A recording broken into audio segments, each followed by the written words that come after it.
Уважаемый Шериф Назарович, мы рады приветствовать вас в редакции газеты «Таджикистан».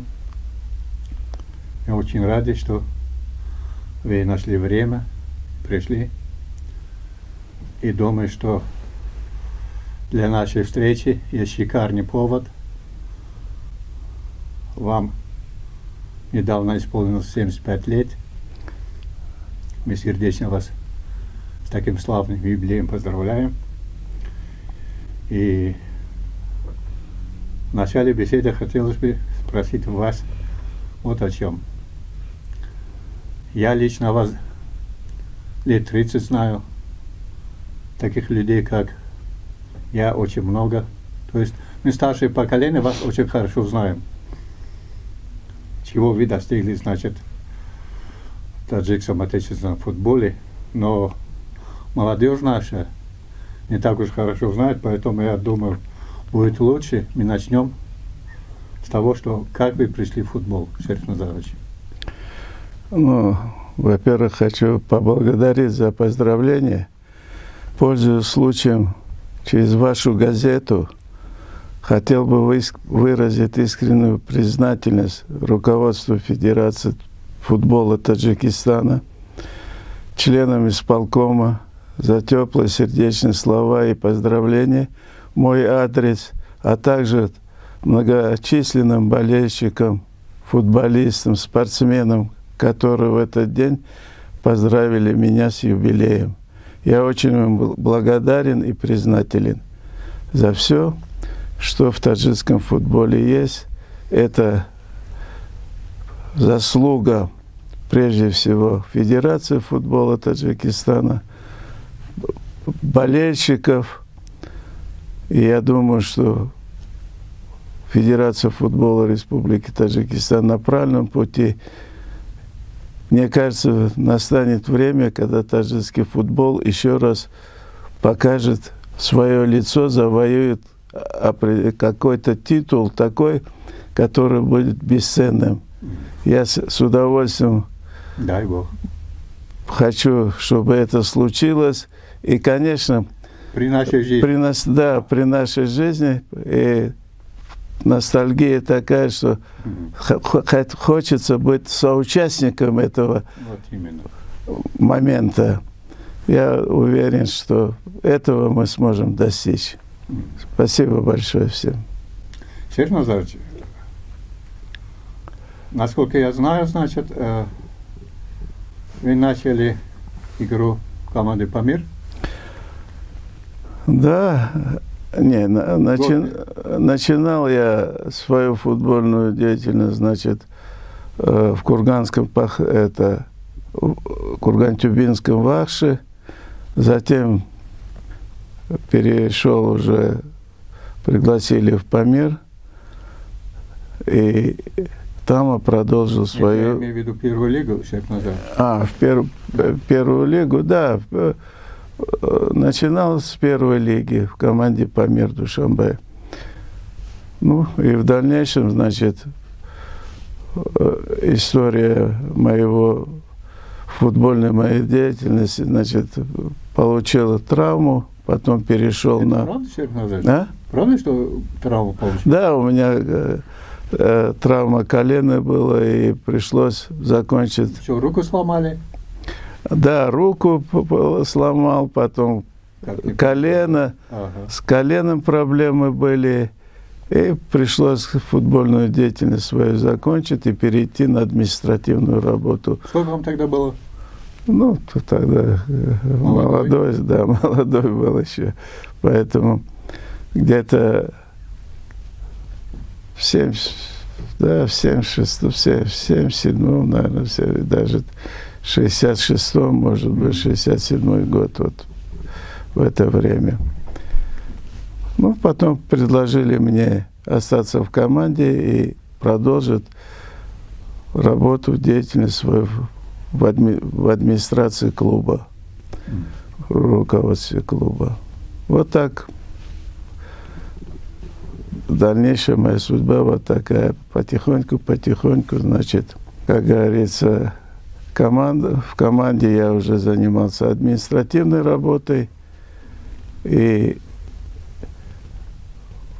за время моей деятельности я со многими тренерами знаменитыми проработал вместе. Значит, такие тренера, как Задроев, Алискеров, Ларин, Секич, Иштван, Тунис Марк Исакович, Владимир Гулям Хайдаров был тренером. Дальше. И Юрий Павлович Семин, с которым я вместе работал уже в должности начальника команды. И многое то, что я получил в своей жизни от работы рядом с такими тренерами знаменитыми, это бесценно. Дало мне опыт моей будущей работы тренерской. И все, что было связано рядом с этими тренерами, что я от них получил, я использовал в своей тренерской работе. Чернозач, вот есть вот такой эпизод, скорее вы помните, и вот когда учились в тренерской школе в Москве, учились Павловичем. Да. И, насколько я знаю, именно вы пригласили, значит, стать старшим тренером Памира, главным тренером.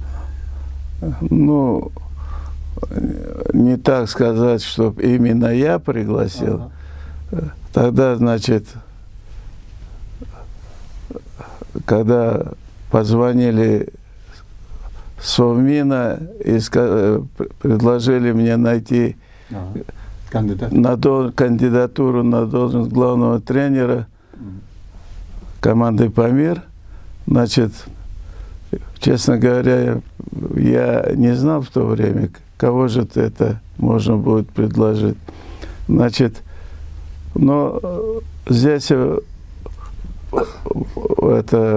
участником всего этого нашего действия это был работник профсоюза, полевой такой, да, это был, который ведал всем спортивным хозяйством в профсоюзах. Значит, он хорошо был знаком с Юрием Павловичем, и потом, значит, мы состыковались с ним, потом он предложил, значит, кандидатуру Юрия Павловича. А Юрий Павлович должен был ехать в Астрахань работать. И потом он нас состыковал, мы встретились, поговорили с Юрием Павловичем. У Юрия Павловича были сомнения по поводу команды «Памир», но пришлось немножко побеседовать с ним. В каком плане? А? Сомнения. Ну, команда тогда, если помните, как раз была на грани вылета в то время. И начинать свою футбольную деятельность с того, чтобы вылететь, каждому тренеру особо и не хотелось этого, чтобы в его присутствии команда могла вылететь с его участием. Поэтому пришлось немножко побеседовать, уговорить и рассказать о Таджикистане, о людях нашей республики. Значит, о команде пришлось поговорить, рассказать, об игроках. И я его заверил, что не переживай, команда не вылетит. Все сделаем для того, чтобы команда осталась в первой лиге, продолжила свой путь. Поэтому можешь не сомневаться, люди у нас хорошие, гостеприимные, добрые, радушные.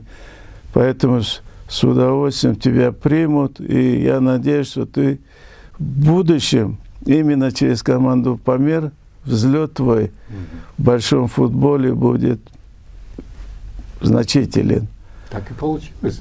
Да, на самом деле так и получилось. Значит, мы приехали, да, и я еще год был должен, мне оставалось доучиться в этой футбольной школе тренеров в Москве.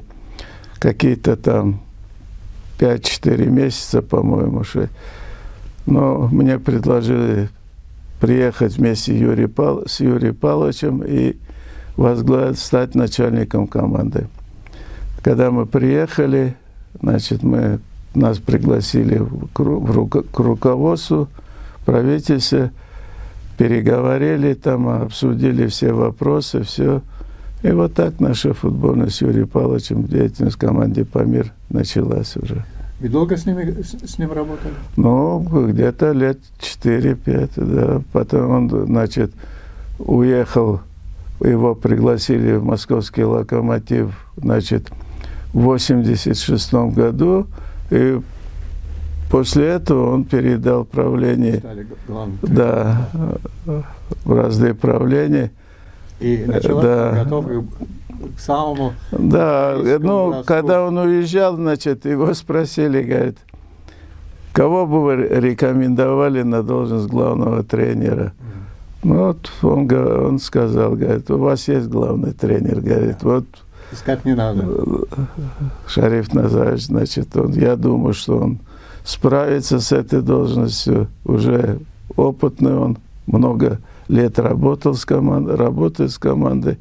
Я думаю, что он сможет сделать команду, подготовить команду. Ну, вот так и получилось, что стал я соучастником того, когда наши болельщики, уважаемые,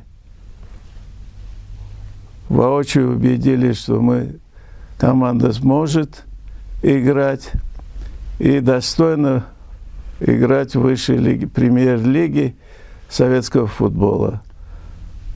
За что я ему очень благодарен, болельщикам. И всегда я никогда не забуду то, что я во всех своих отчетах, выступлениях всегда говорил, что благодаря нашим болельщикам, нашему народу, наш таджикский футбол все-таки достиг таких высот и завоевал такой хороший, почетный результат, что мы вошли в высшую лигу.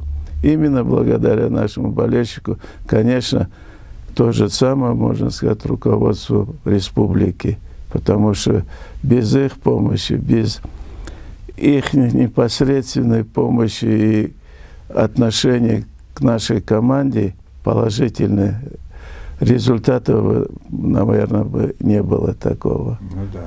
За что я очень-очень благодарен руководителю.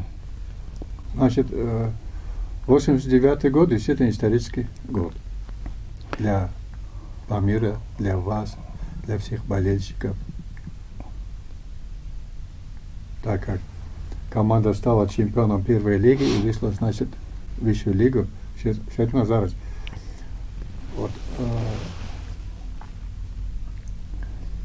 вот этот взлет после 19 лет.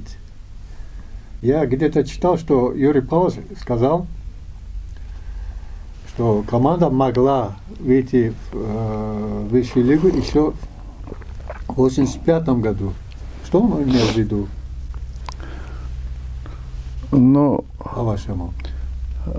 Мне сейчас сложно, уже то время прошло, как говорится. В 1985 году мы были, значит, возможно, да, но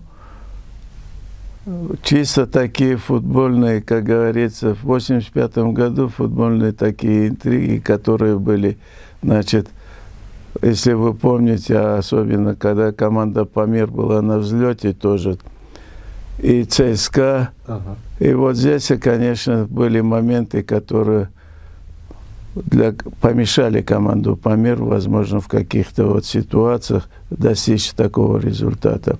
Но это уже прошлое, поэтому сейчас сложно о чем-то говорить, могла или не могла. Команда «Памир» всегда могла достойно выступать в высшей лиге. Она 19 лет шла по ступенькам первой лиги к пьедесталу почета, чтобы достичь вот этого результата. Многие тренера за что я им очень благодарен, вложили свой труд в футбол Таджикистана. Поэтому каждый из тренеров, который работал в команде «Памир», это их заслуга. Ну да, конечно. Заслуга каждого из тех тренеров, которые отдали свой труд таджикскому футболу. Поэтому мне пришлось немножко просто с точки зрения психологии, все с точки зрения тренировочного процесса, с точки зрения, самое главное, по отношению к коллективу и отношение коллектива ко мне, соединить в одно единое и сделать так, что именно команда играла за республику, для народа, а потом уже для тренера. Но вот тут как раз все и в этом эпизоде воедино соединилось, и вот такой результат достигли. Сергей Назарович, интересный момент.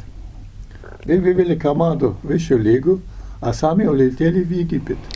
Ну, это, вы знаете, да, был такой момент, значит, это не от меня зависело.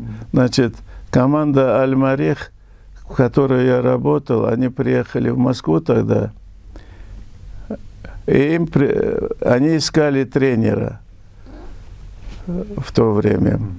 И им предложили несколько кандидатур тренеров, показали все данные, и они выбрали меня. Потом позвонили с Москвы и сказали, вот так, так, так. Но в то время, вы знаете, мы ж не о каких-то высоких мотивах, скажем, о деньгах говорили, нет. Тогда просто говорили, со спорткомитета было указание отправить в командировку такого-то тренера за рубеж поработать.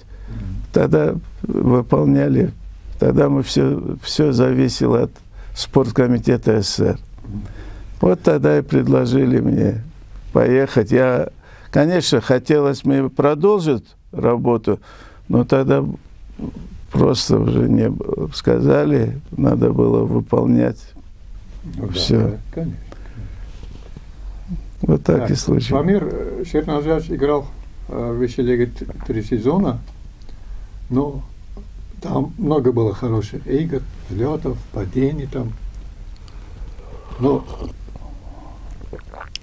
самая классная, великолепная игра Памира, это была игра против «Спартака». Да, этот Когда матч... москвичей наши футболисты просто разгромили в пух и прах. Да. Этот матч, я думаю, что незабываемый, он останется в истории таджикского футбола, да, в истории вообще советского футбола и постсоветского уже футбола. Потому что, если помните, тогда все время «Маяк» передавал результаты матчей. Все клубы называют, а «Спартак» московский, результат Памира и «Спартака» московского не называют. Вот 2 суток не называли это. Потом уже назвали 5-1, когда это, да. Ну, да, тогда было... А «Спартак» сам по себе это народная команда. Поэтому, видно, не хотели это. Обидеть народ. Да. Но в тот день, когда обыграли мы «Спартак» 5-1. Что вы говорили перед игрой ребятам? А что говорить? Вспомните, пожалуйста. Может, какие-то... Если сейчас вспоминать ту установку, которую я давал на игру, в 2 словах, просто в 2 словах. Значит, перед вами «Спартак» московский, а за нами наш народ, республика наша. Поэтому сегодня вы должны именно показать то, на что вы способны. Если вы сегодня сделаете результат, то считайте, что ваш рейтинг еще на 2 головы станет выше перед нашей республикой, перед нашим народом. Поэтому вы играйте для людей, для наших болельщиков. Вот простые слова были сказаны. Чем вы хотели взять Спартака, Шериф Назарович, как главный тренер? Чем вы хотели переиграть? Вы знаете, я уверен был, что дух наш, вот именно желание и дух нас не подведет, потому что мы готовы были лечь, умереть, но ни в коем случае не сдаться, не проиграть дома Спартаку. Ну, так получилось, что, к сожалению, Спартак не был готов, видно, хотели легко нас обыграть. Ну, легкая прогулка не получилась. Да, не получилось, легкой прогулки. Поэтому этот матч, конечно, памятен и знаменателен на долгие-долгие года для болельщиков, для будущего поколения нашей футбольной молодежи, ну и, конечно, для наших тренеров. С распадом Союза, значит?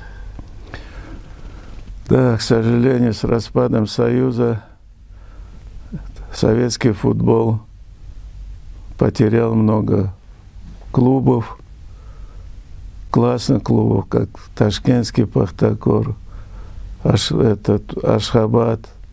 Да. Ну, посмотрите, развалились все республики, в смысле, как Союз развалился, все стали самостоятельными государствами. И нужно было в этой ситуации заново начинать футбольную жизнь республики. Команды распались, да? Да, команды распались, многие уехали за рубеж, в российские клубы, ну, вот команда Памир, будем говорить. В основном все игроки уехали в Россию, кто-то за рубеж, кто-то продолжит свою карьеру. И вот осталась молодежь наша, которая продолжили. Это дубль, да? Ну да, вот в дублирующий состав, который был, эти ребята в основном остались все. Вот, и они продолжили, да, как говорится, эпопею эту команды Памир. Но самое главное, что мы в любом случае не потеряли лицо Памира. Команду Памир мы не потеряли в то время. Она была задействована, мы участвовали во всех чемпионатах, которые после уже самостоятельно проводила республика. Значит, это главное, что футбол у нас не распался. Шериф Назарович, вот команда вышла в высшую лигу. Вот как оценили ваш труд и труд ребят в правительстве? Ну, мой труд и труд ребят. Вы знаете, лучшая оценка самая высокая, это оценка болельщиков. Да. А если вы помните этот эпизод, когда мы играли последний матч, то есть 2 тура до окончания сезона мы провели с Рижской Даугавой. И когда мы победили 2-0, уже было ясно, что мы недосягаемы, мы уже в высшей лиге. И в тот день, после матча, значит, вы если помните, народ долго не расходился со стадиона. Конечно. Ну и потом был праздник, в общем, всю ночь, и все гуляли, праздновали, как говорится. Это вот оценка людей, болельщиков наших, вот это самая главная оценка. А там, ну, говорит, как руководство достойно оценило труд футболистов, тренера. по тем временам. Значит, я, во-первых, стал заслуженным тренером Советского Союза после этого. Вот. Заслуженным тренером Республики Таджикистан, заслуженный деятель физической культуры Республики Таджикистан. Это большая оценка. Вот. Люди, игроки. Заслуженная. Ну, да. Если заслужили мы этого, значит, и получили это. Поэтому я еще раз хочу от всего сердца, от всей души поблагодарить людей, болельщиков,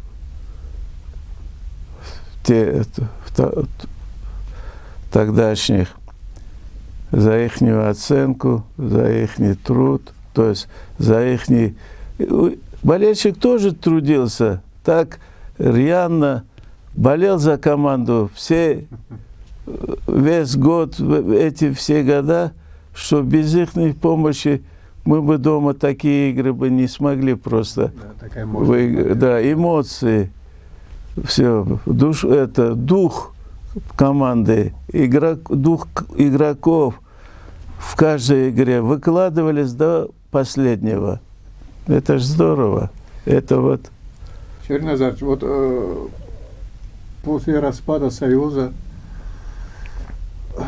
вот как сложилась ваша дальнейшая судьба как тренера? Ну, вы в какое-то время уехали в Узбекистан, да? Да, было, значит, это где-то один период, значит, меня пригласили в Навбахор, на Манган. Пришлось там поработать, но, поверьте, честно говоря, все равно все время это работает там, и меня тянуло сюда, потому что всю свою сознательную деятельность, все я отдал таджикскому футболу. И готов до конца последних своих, как говорится, лет великий патриот, служить таджикскому футболу. Поэтому и в настоящее время, вы знаете, я очень признателен руководству Федерации футбола Таджикистана за их поддержку. Они меня всегда поддерживают, помогают. Вот. Я член исполнительного комитета Федерации футбола. Вот. За их теплые слова, поздравления. Ну, вы знаете, без их поддержки, без их помощи, наверное, и сейчас школа, футбольная школа Памир, то есть Шариф Назаров, да, это детская футбольная школа, я имею в виду, Памира, не было бы, как говорится, потому что благодаря Федерации футбола Таджикистана, руководству Федерации футбола, я, как говорится, живу, работаю, двигаюсь. Это самое главное. Да, да, движение это сейчас самое главное, что дает вдохновение мне, что работать на благо таджикского футбола. Вы с ребятами контакты держите? Да. Да, вот и как раз на юбилей многие, это в основном все ребята. Кто первым звонил вам? Назар, кто из них первым вам позвонил? Это Сашко Азимов с Германии. Он в Германии, да? Да, с Германии позвонил. Давно там, да? Да, он уже как вот уехал он туда, там уже это. Многие, Сысенко, потом это Манасян. Ну, все, сейчас многие футболисты, мои воспитанники, все поздравили, все это от души, как говорится, конечно, поздравления свои послали, и сообщениями, и по телефону, и в интернете там все это есть. Хорошее время, разных способов очень много поздравить. Да, сейчас. Технически, да. Да, технически оснащено все. Поэтому поздравить не так тяжело уже друг друга. Я от души благодарен. И я думаю, что, вы знаете, вот сегодняшний таджикский футбол, наверное, вот мы говорим, что я думаю, что настанет, вот в ближайшее время, мне кажется, настанет такой момент, что таджикский футбол еще раз выстрелит на международной арене. И самое главное, что национальная сборная наша достигнет хороших результатов. Возможно, мы будем свидетелями и соучастниками вот этого результата. Вы знаете, потому что все-таки, вот мы говорим сейчас, без хорошего руководителя, без хорошего менеджера и руководителя, если сложно достичь каких-то таких результатов. Поэтому я уверен, что нынешнее руководство нашей Федерации футбола во главе уважаемым Рустамом Имамали, он сам спортивный человек. Да, футболист. Футболист, энергичный, симпатичный. У руля Федерации футбола, президент Федерации футбола нашей республики. Благодаря ему я уверен, что мы на правильном пути и достигнем этого результата. Хорошо. Тогда такой вопрос, Шериф Назарович. В 2006 году под вашим руководством национальная сборная Таджикистана завоевала Кубок АФК. Кубок вызова. Кубок вызова. Вот. Пока вот этот трофей остается единственным. Но прошло лет 15 лет прошло. Вы знаете, что надо делать, чтобы повторить вот этот успех? А что повторять? Я думаю, что недалеко тот день, я же сказал, мы на таджикский футбол... У нас что, значит, не хватает талантливых футболистов или талантливых тренеров? Вы знаете, у нас и тренера есть талантливые, способные, и футболисты есть способные. Но мы просто сейчас, если говорить, это нужно тему расширить немножко, если говорить о наших талантах, о футболистах, вы знаете, мне кажется, все-таки, это лично мое субъективное мнение, мы должны уделить внимание национальной сборной. Наиболее пристальное, четкое, хорошее внимание национальное, потому что через национальную сборную лицо нашего футбола, нашей республики. И национальная сборная будет у нас,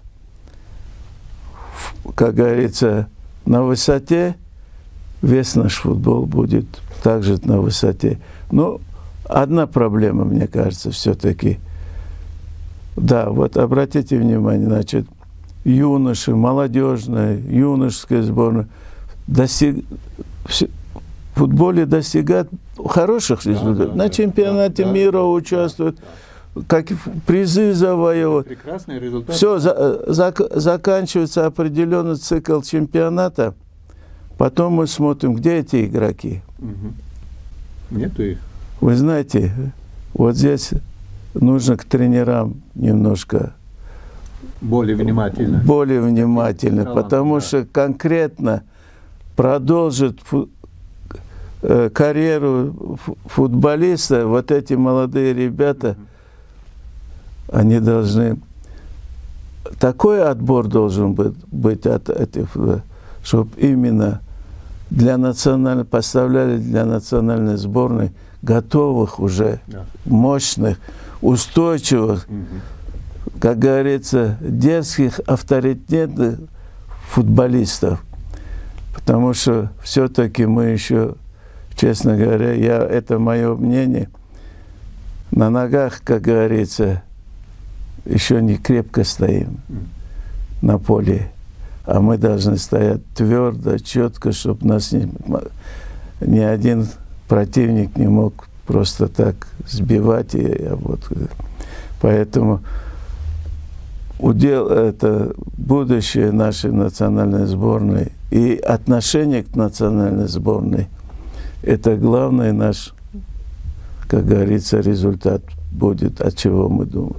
Если мы будем более...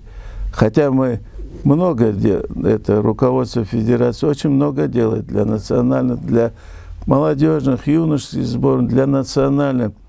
Но все-таки, мне кажется, более пристально, более конкретно и требовательно от национальной сборной. Кандидатов в национальную сборную должны мы четко, очень, ну, как сказать, можно сказать, даже жесткие требования поставить более жесткие требования поставить перед кандидатами национальной сборной. Потому что именно они прославляют нашу республику, родину. Именно через них узнают о нашей республике. Потому что они, как говорится, послы во всех соревнованиях и в дальнейшем. Поэтому чем будут лучше, жестче требования к национальной сборной, тем скорее мы достигнем хорошего результата. Дорогие друзья, мы беседовали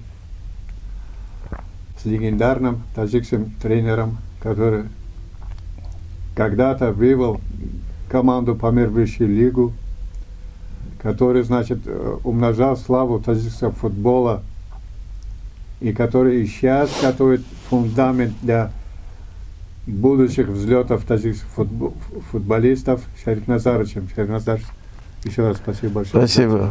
Благодарю вас. Благодарю.